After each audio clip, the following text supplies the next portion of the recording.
internet.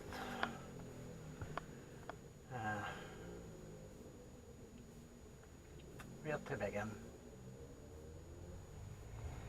I left here, I left Paisley on Christmas morning and I headed for Glen Mhor,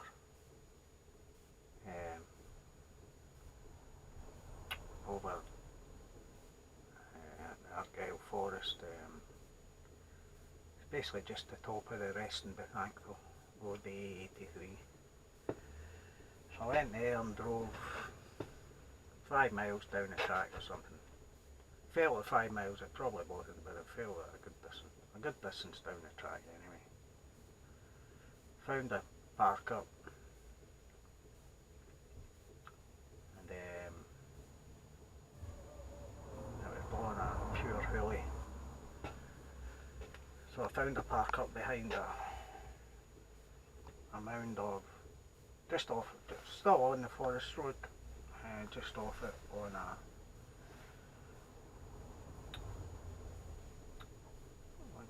on the corner of the track, and it was a big wide bit, so I parked in there behind a pile of the stuff they used to lay the forestry track roads. So a mixture of gravel and all sorts of stuff. So parked behind that was fine. It's about -2 or something. And I put the diesel heater on. I need to look at my power because it was just chewing away at my power. And I don't have it up to a high temperature. 10 degrees I run it at, and it heats this fan to 20-24 degrees. So I don't need it any kind of higher than that. But seeing my power, I've got 2 batteries now and it's still eating the power. I think the battery I had, is cupped. So anyway, so I parked up on in the Argyle Forest.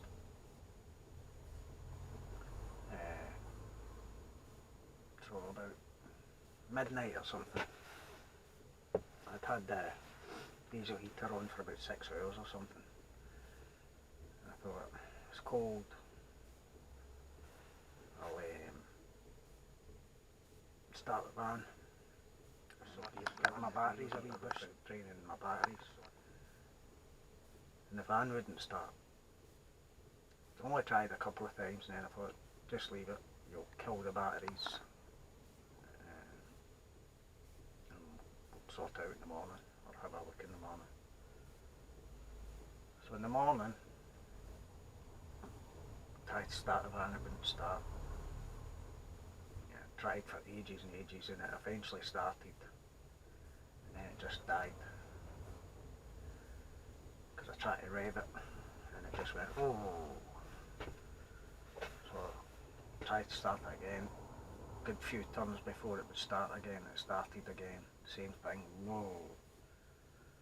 So the third time I got it going, I never touched the accelerator at all. I just let it sit and tick over. And it was about 20 minutes, half an hour, I just left it ticking over, no problems, worked fine. Hadn't touched the accelerator or anything. So I thought, right, let's go, because I wanted to go. And I got about a mile down the track and it just cut out. It just would not start, and it was draining my batteries and all that, and I'm like, no my leisure batteries, but my battery, my starter battery.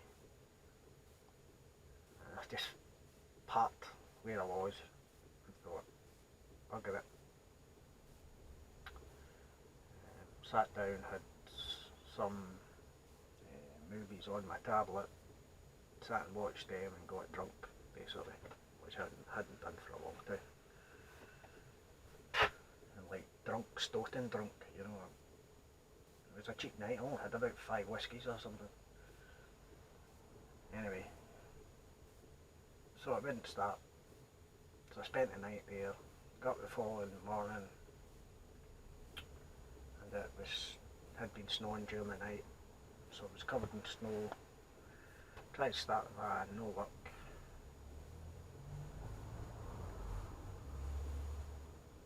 And during the night before, I'd text my daughter, but I phoned my daughter and she texted me back that she was working. She works with terminally ill kids, looking after them, and she was working, so I didn't want to disturb her. I didn't have her man's number, my son-in-law's number, because he changes his phone that often. And so I just spent another night in the forest. I had enough power, plenty of food. I mean, my cupboards are full of food. You know what I mean? So it's not like I'm short of food or anything. That little food, mile drive up there, the track gave my batteries a boost, so I had enough power to get through the night. Enough food. I had whiskey, I had Coronas, beers, no virus.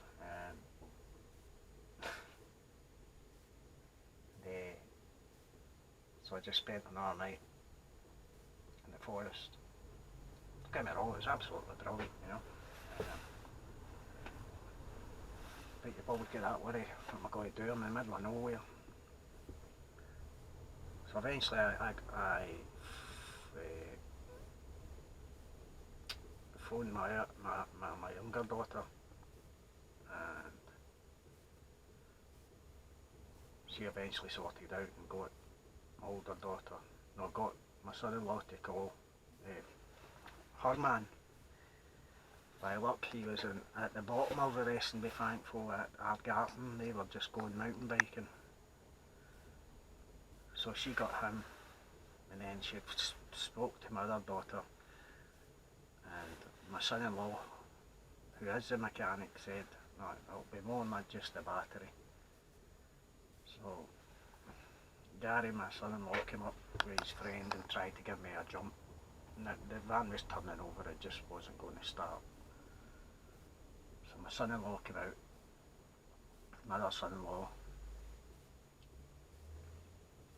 came out, and he worked in transits for years and stuff like that. He's a mobile mechanic / engineer, God knows what. Anyway, he came out, he turned on the ignition, and didn't even need to do anything else, just turned around to me and said, your fuel sender unit's gubbed. And I'm like, it's still showing over half a tank. He went, no, there's a pump in it. He says, that's gubbed, that pressurises. Didn't press, but it gives a bit of a push. You fuel up to your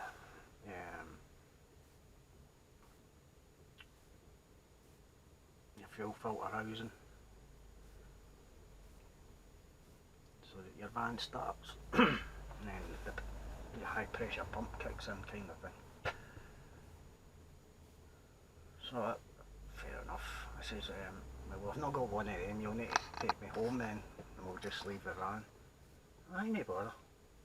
And he goes into his van, comes out with his jack and all that, and tools and that. I went, what are you doing? He went, I'm going to drop the fuel tank off it. He says, no, I'll test the wires and blah blah. So he did that, and I think I lost about a quarter of a tank of fuel. That was expecting that, and I wasn't too concerned about that. That was mainly because we didn't have much to drain the fuel into. I had a 20 litre oil can and just a big oil drain bucket thing that you use for when you drain your oil. And I got a couple of fuel cans, so we got as much fuel as we could out of it.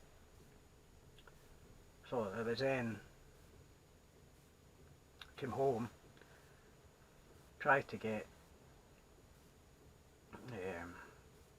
order it online, wouldn't get it until like 5th of January or something. This is the 4th of January just now, so I wouldn't even, my van would still have been laying in the forest. So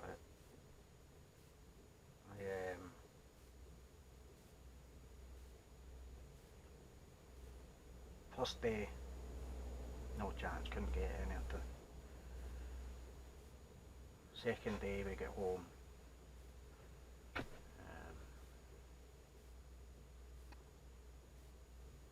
couldn't get anything either. Third day, no, second day, my son-in-law, we went, it was late in the afternoon, we went to a scrapyard.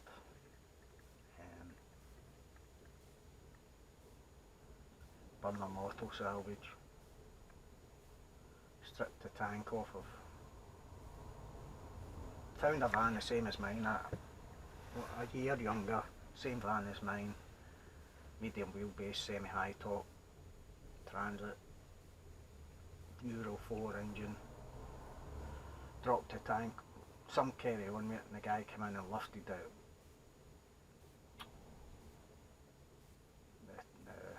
the van up with a forklift for us to get under it. He's held it well bolted. It's only 4 bolts and a couple of pipes, and it drops off basically. We got it off, and unscrewed the sender unit from the tank and took it out, and it was all crushed.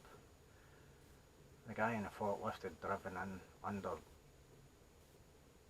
the van with his forks and lifted it on the fuel tank and crushed the fuel tank, which crushed the fuel sender unit. So that was a waste of time. It was like 4:15 and he's like, there's another one down there and all that.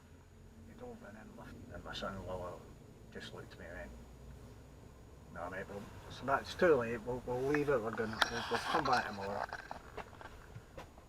back tomorrow. And we left. You ought to hear the cursing of both of us on the way home. So that day we didn't get anything sorted. The following day my son-in-law was busy, couldn't give me a hand, so my brother Ian came through, and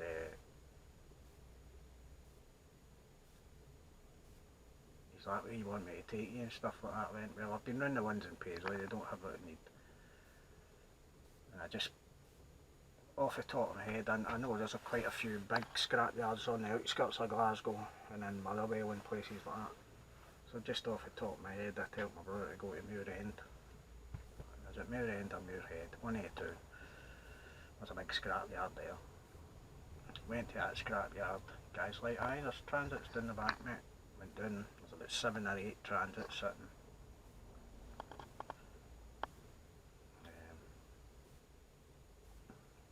Got a tank off of one, same kind of van as mine, medium wheelbase and all that.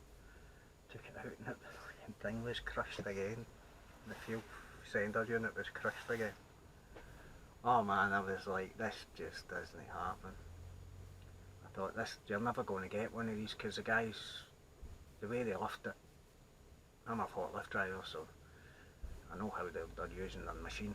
The way they lift it, they go in and put their forks on full tilt, so you're basically lifting the van initially with the tip of the forks, so you're piercing stuff and stuff like that. So that was crushed. So we moved on to another van, and it turned out it was a 59 plate transit. And just the way it was sitting, I was like, my brother, that's drove in here. They drove that in here, and the full engine and gearbox and all that had been taken out at now, and I was like, they've drove that in here, and they've took the full gearbox and engine all in one out because it's been running, which means all the fuel parts were working, so gets it all jacked up and all that. And because of the other tanks, the other tank that I took off, I knew that was what I had to take off and what I didn't. So it turned out, got it jacked up, only had to take 2 bolts out, cut a couple of pipes, some wires, and the tank just slid out. Opened it up, and yay! It was okay. So back home the following day, my son-in-law came and picked me up. We went down and fitted it, filled it with fuel, primed all the fuel filter and all that kind of stuff. got it all hooked up on the jump leads and stuff like that, and left it for a while just running, giving the battery some power. Now you turn the ignition on, you'll hear the little pump going. That's it kind of pressurising the line, and then it'll go off. So you turn it on, off, on, and you leave it, you know, for maybe 10-15 seconds and turn it off. Keep doing that for like 20 times or something like that. And that, every time you're doing that, it's pushing fuel up the line. You know, so you just turn on and off, on and off, on and off. Make sure you fill your fuel filter to the brim and shake the fuel filter when you're, it'll fill and it'll overflow, but shake it about, you know, and that, give it a little, keep shaking it about, because it'll keep taking fuel, because when you're shaking it about, you're forcing the air out of the fuel filter, so you need to keep going until you've got all the air out of the fuel filter and it's filled to the brim. And then you put it in the fuel filter housing. Don't pour it in and it overflows and you think, oh, that's it full. It's not full. There's air in there. So you need to swirl it about, like you would swirl a pint about, a pint of glass, you know, as you're standing, you know, swirling your beer about. Do that, and it's forcing air out, and just keep topping it up and doing that, and eventually it gets to the top. The amount of fuel you take, you're like, oh, but it takes a lot of fuel in it. But make sure you do that, because if not, you're just sucking air through your system when you're at the hardest part of trying to get your van to start, when it's not, when you're priming it and just trying to get it started. I only know this because of my son-in-law. I watched him doing it, so.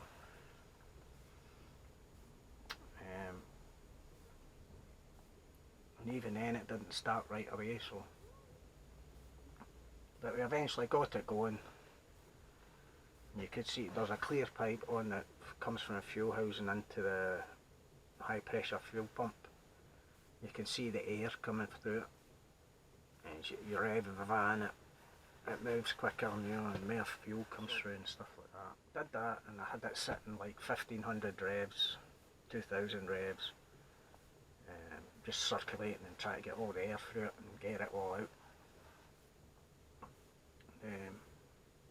Got to, the van was up to temperature.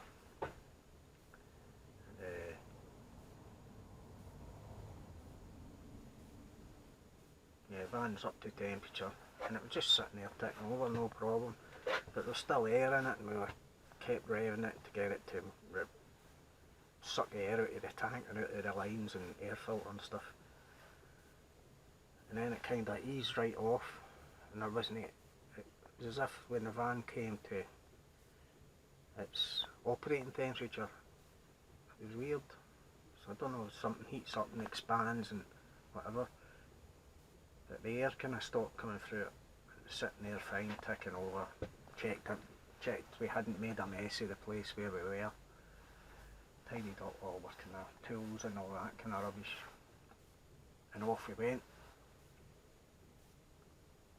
And my son-in-law says, I'll follow you home. He says, just in case. So he drives like a maniac. You know, and I'm like that to him, listen, if I'm going too slow, just overtake me and go. Says, if something happens, I can phone you. He's like, whatever, we'll see what happens. So all the way home, he followed me, and the van was running really good. I mean, it was hermit, I mean, it was 80, 90 mile an hour down the side of Loch Lomond. On a wee spell just to see it was running okay, you know. And it was fine, it was running brilliant all the way home. Got home, pulled over and parked and blah blah, turned the engine off and messed about in the back here and stuff, getting like clothes and that I had in here, taking up the stair and stuff. And tried to start the van again, and it took 4 or 5 turns to get the van started again. So I got it started and it ran for a while, and then I just turned it off and I went up the stair, went up the house.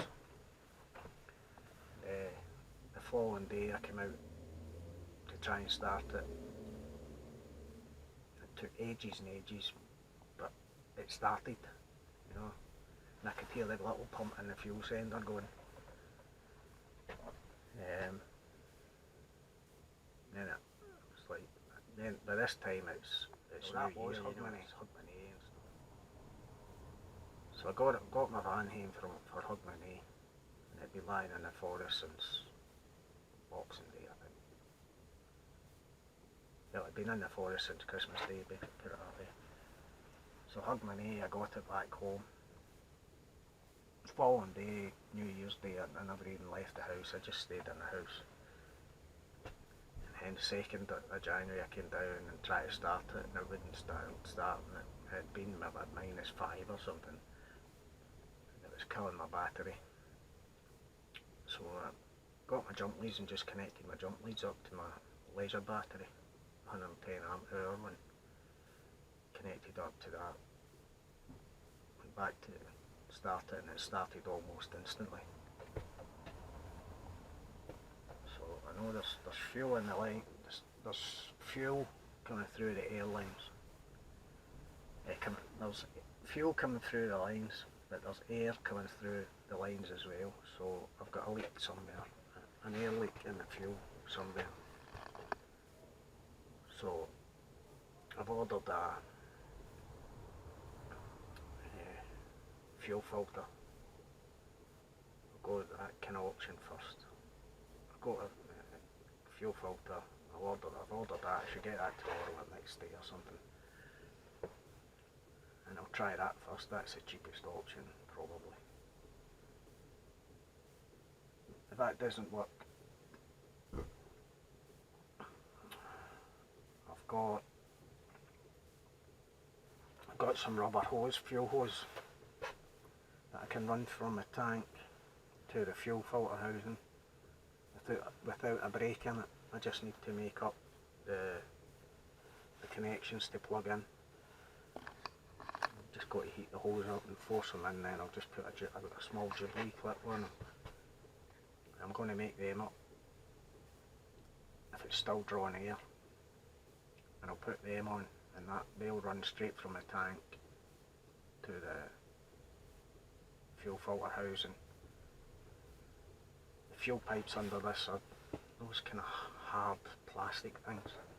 They always seem dead fragile to me with these connections on them, these pop on and off connections.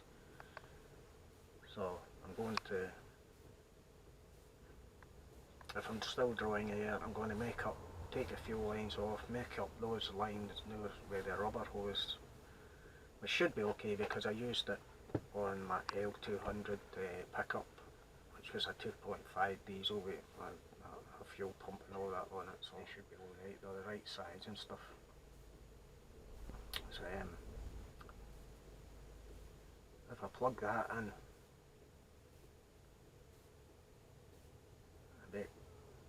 I'm still drawing air. I'm pretty sure it'll be the fuel filter housing then. So I've got a kind of way of cancelling out. I don't have diagnostics and all that kind of stuff to plug in. I don't agree going to a garage, say, plug it in mate, tell me what's wrong with it. Plugs it in, tells you what's wrong, says 40 quid, and he's not done anything, you know, so I'm not into that. So, got a wee process of cancellation to work out where the air's getting in. I mean, it could be from a leak off the injectors, you know, as maybe a seal broken and the air's getting in. But the way I see it is it's coming the way it's going into high pressure pumps, so I think it's on a different line for the return line, so fuel line, so we'll see anyway. But I can get it going, and I'm scared to go anyway in case it clonks out and I can't get it going again, so I'm just waiting on that fuel filter coming. So 10 days out in the wilderness in the winter was just gone. You know, the trip just didn't happen really. So it's now the 4th of January. Since Boxing Day we've been in a lockdown. Now 4th of January we're in a national lockdown in Scotland, so God knows what's going to happen then. And I reckon I'm probably unemployed again because of it, so I need to see what's happening on that front, but I'll let you know how I get on. With airing my fuel lines and stuff like that.